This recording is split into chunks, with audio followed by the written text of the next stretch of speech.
तो सबसे पहले हार्ट को एनाटॉमिकल पोजीशन में पकड़ते कैसे हैं, ठीक है। तो उसके लिए हम लोग को डिफाइन करना पड़ेगा कि इसमें डायफ्रामेटिक सरफेस कौन सा है, ठीक है। तो डायफ्रामेटिक सरफेस जो है ये डायफ्रामेटिक सरफेस हो गया, ठीक है ना। ये रेस्ट करता है डायफ्राम में, सेंट्रल टेंडन ऑफ डायफ्राम, ठीक है। सबसे पहले लेफ्ट, चूँकि लेफ्ट साइड में हार्ट होता है तो लेफ्ट साइड में आप थंब को और इसके बीच आप 90 डिग्री का एंगल बनाइए, इंडेक्स फिंगर और ये थंब को, ठीक है। उसके बाद डायफ्रामेटिक सरफेस मान लीजिए डायफ्राम है, तो डायफ्रामेटिक सरफेस पे ऐसे करके इसको रख देना है, मतलब ये अपेक्स 45 डिग्री का एंगल पे होना चाहिए, ठीक है। तो ये अपेक्स ऑफ द हार्ट, ठीक है। तो ये डायफ्रामेटिक सरफेस हो गया। तो diaphragmatic surface rest on the diaphragm, ठीक है ना। तो हार्ट को अगर हम लोग स्टडी पर्पज से इसको 3 सरफेसेस होता है, स्टर्नोकोस्टल सरफेस है ना, जो स्टर्नम की तरफ हो गया, डायफ्रामेटिक सरफेस, ठीक है ना। अब इधर देखिए आप लेफ्ट सरफेस भी दिख रहा होगा, लेफ्ट सरफेस, ये लेफ्ट सरफेस, इसको एनाटॉमिकल पोजीशन पकड़ लेते हैं, स्टर्नोकोस्टल सरफेस, लेफ्ट सरफेस और ये डायफ्रामेटिक सरफेस, ठीक है। ये 3 सरफेस हो गया। उसके बाद बॉर्डर्स को डिफाइन करते हैं ना। तो कितने बॉर्डर्स हो गए?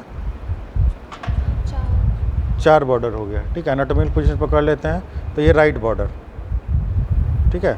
अगर आप ध्यान से देखिएगा तो right border is found by the right atrium, है ना। कहाँ एक्सटेंड कहाँ से कहाँ तक है? From the superior vena cava opening to the inferior vena cava opening, ऐसे। तो right atrium forms the right border, दिख भी रहा है, ठीक है। अब राइट बॉर्डर खत्म हो गया, अब राइट बॉर्डर आता है inferior border. Inferior border start from the inferior vena cava opening to the apex, यहाँ से यहाँ तक। अब जो दिख रहा है इंफीरियर बॉर्डर, जो हम लोग कर रहे हैं, inferior border separates sternocostal surface to the diaphragmatic surface, inferior border. It is found by the part is found by the right atrium and maximum part is found by the right ventricle. ये पूरा right ventricle है, ये पीछे तक भी right ventricle चला गया, ये पूरा ऐसे पकड़िएगा तो ये राइट वेंट्रिकल है, ठीक है। तो inferior border is found by the right ventricle. It extends from the inferior vena caval opening to the apex of the heart. अब apex of the heart कैसे बनता है? Apex of the heart is found by the left ventricle.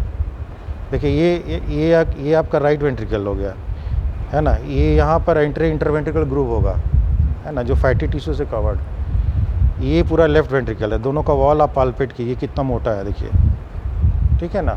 Left ventricle wall is thicker than the right ventricle wall. Apex is found by the left ventricle, ठीक है। अब आते हैं left border पे। एक और बॉर्डर था लेफ्ट बॉर्डर, लेफ्ट बॉर्डर, ये लेफ्ट बॉर्डर हो गया, ठीक है।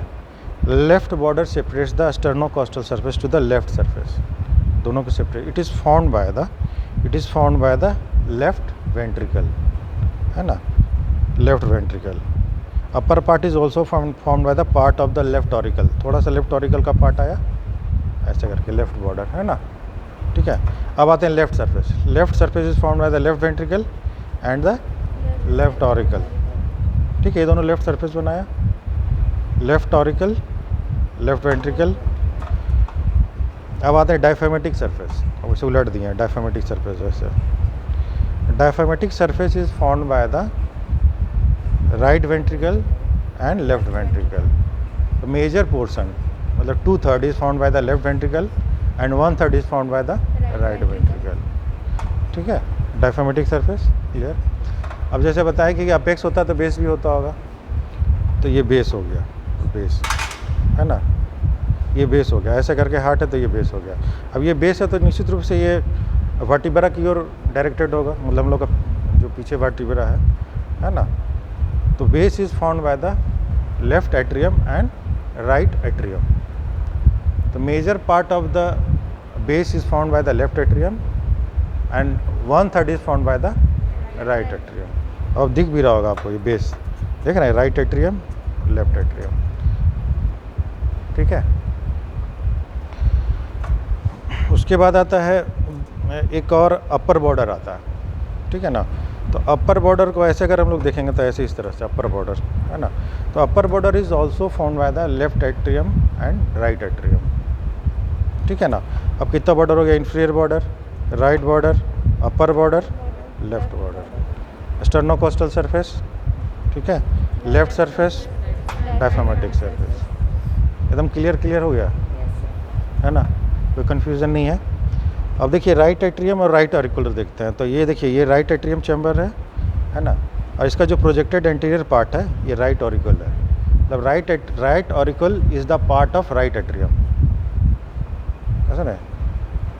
तो उसके बाद इधर भी देखते हैं, दिस इज लेफ्ट एट्रियम, इसका जो प्रोजेक्टेड एंटीरियर पार्ट है this is left auricle. Left auricle is the part of left atrium. और यहाँ पर और चीज़ देखेंगे, ये हो गया आपको पुल्मोनरी ट्रंक, ये हो गया अरोटा, ठीक है ना, असेंडिंग अरोटा। और भी पार्ट्स इसमें ज़्यादा अच्छे से देखिएगा यहाँ पर। इसको ये डायफ्रामेटिक सरफेस ऐसा करके एनाटॉमिकल पोजीशन में पकड़ते हैं इसको। अब देखिए यहाँ पर parts of the arch of aorta and ascending aorta. ये ascending aorta, arch of aorta, ठीक है ना। इसका जो पहला ब्रांच हो गया ये वाला ब्रैकियोसेफेलिक ट्रंक फिर दो भाग में डिवाइड होता है, राइट सब क्लेवियन, राइट कॉमन कैरोटिड, है ना, राइट सब क्लेवियन, राइट कॉमन कैरोटिड। उसके बाद फिर से एक और ब्रांच देखिएगा यहाँ पर, ये वाला ब्रांच लेफ्ट कॉमन कैरोटिड। फिर एक और ब्रांच है यहाँ पर लेफ्ट सब क्लेवियन। यहाँ पर एक देखिएगा एक नर्व भी आप देख रहे होंगे, ये वाला, ये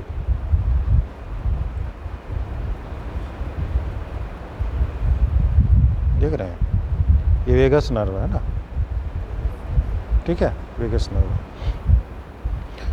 तो अरोटा का ब्रांचेस हम लोग देख लिए। उसके बाद देखिए पुल्मोनरी ट्रंक दो भाग में डिवाइड करता है, left pulmonary artery and right pulmonary artery. देखिए यहाँ से हम लोग दोनों को ये करके, ये हो गया आपको लेफ्ट पुल्मोनरी आर्टरी और इधर हो गया राइट पुल्मोनरी आर्टरी, है ना, right pulmonary artery, left pulmonary artery, ठीक है। उसके बाद there are 4 openings in the left atrium. ये openings of the right pulmonary veins and openings of the left pulmonary veins, 4 opening हो गया, ठीक है। इतना मेजर चीज़ देख लिया। उसके बाद हम लोग को देखते हैं सल्कस, है ना, सल्कस। तो there are 3 sulcus, coronary sulcus and anterior interventricular sulcus and posterior interventricular sulcus. तो कोरोनरी सल्कस देख लेते हैं। तो ये कोरोनरी सल्कस हो गया, ये separates be present between the atria and ventricle, है ना। तो इसको 4 भाग में, इसको 4 पार्ट में डिवाइड करते हैं, right anterior coronary sulcus, right posterior coronary sulcus, left anterior coronary sulcus and left posterior coronary sulcus. तो अब ऐसे देखिएगा, तो ये राइट साइड है, तो ये राइट एंटीरियर कोरोनरी सल्कस, ठीक है ना। पीछे चले जाइएगा तो राइट पोस्टीरियर कोरोनरी सल्कस, ठीक है। इधर चले जाइए तो लेफ्ट एंटीरियर कोरोनरी सल्कस, ठीक। और पीछे चले जाइए तो left posterior coronary sulcus, left anterior, left posterior, ठीक है। उसके बाद 2 और सल्कस है, एंटीरियर इंटरवेंट्रिकुलर सल्कस, ये वाला जिसमें वेसल्स रन कर रहा है, anterior interventricular sulcus between the right ventricle and left ventricle. उसके बाद आता है पोस्टीरियर इंटरवेंट्रिकुलर सल्कस, है ना, जहाँ वेसल्स रन कर रहा है between the left ventricle and right ventricle, ठीक है, विच रेस्ट ऑन द डायफ्राम, ठीक है। अब पॉज